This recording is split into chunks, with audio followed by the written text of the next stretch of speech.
Good evening from Washington, D.C., and thank you to those of you joining us from around the world for news from a Catholic perspective. I'm Lauren Ashburn. Tea Party conservatives withstand freezing temperatures outside the U.S. Capitol to rally against the Obamacare replacement plan. The group Freedom Works organized the protest. Keep your promise! Keep your promise! The conservative activists call on Congress to keep their promise to get rid of Obamacare. Republican Rand Paul says the current GOP plan doesn't go far enough. He encouraged the crowd to keep applying pressure on Republicans. There's too much government interference in it. We're still talking tax subsidies. We're talking about a 30% penalty if you decide not to take insurance. I mean, this is government fingerprints all over it. This is just not as bad as Obamacare. Republican leaders are fighting defections from the right just 1 week before the House is expected to vote to replace Obamacare and defund Planned Parenthood. The Trump administration is pulling out all the stops to convince Republicans to back the GOP health care bill. Vice President Mike Pence is on Capitol Hill courting people in his own party in order to bolster support for the Obamacare replacement. Capitol Hill correspondent Jason Calvi reports. Jason.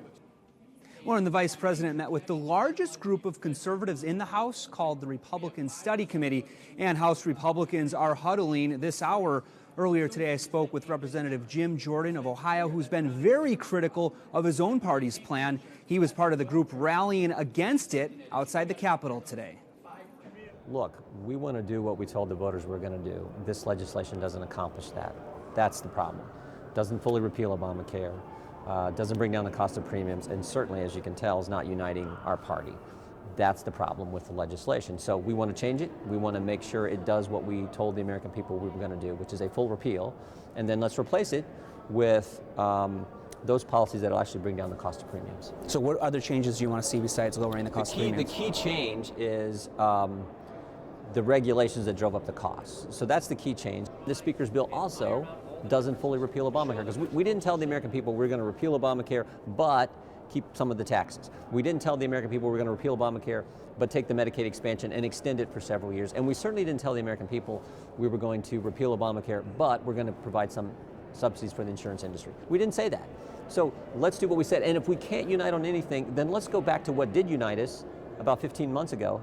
The very same bill, the clean repeal bill that we introduced, that Senator Paul introduced on the Senate side, that we all voted for just 15 months ago, put on then President Obama's desk. Of course, he didn't sign it, he vetoed it, but we know if that gets to President Trump's desk, we'll get a different outcome. So that to me is the simplest, surest way. Vote on what we did before and what we told the people we were going to do. Is Speaker Ryan amenable to these changes? We'll see. I would hope so. The White House seems very open. We've talked with all kinds of folks at the White House. They seem open to it, but the Speaker seemed to take this, he's the one who said it's a binary choice. It's either this or nothing.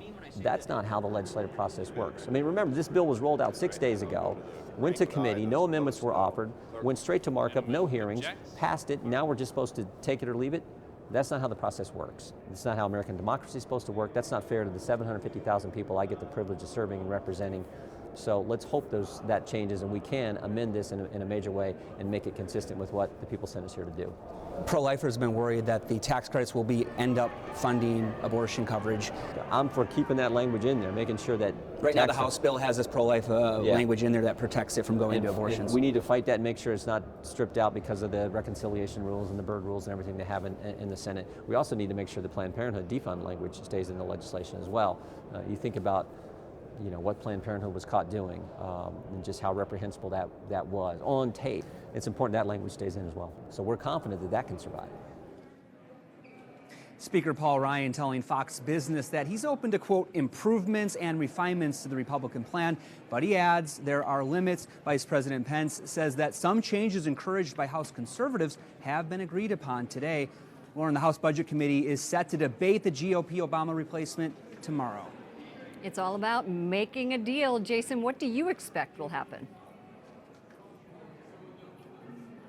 Well, it's hard to predict, really. The committee has a number of conservative mavericks on it, so the vote tomorrow could be quite close. All right, we'll check in with you again tomorrow. Thank you. Jason Calvi on Capitol Hill.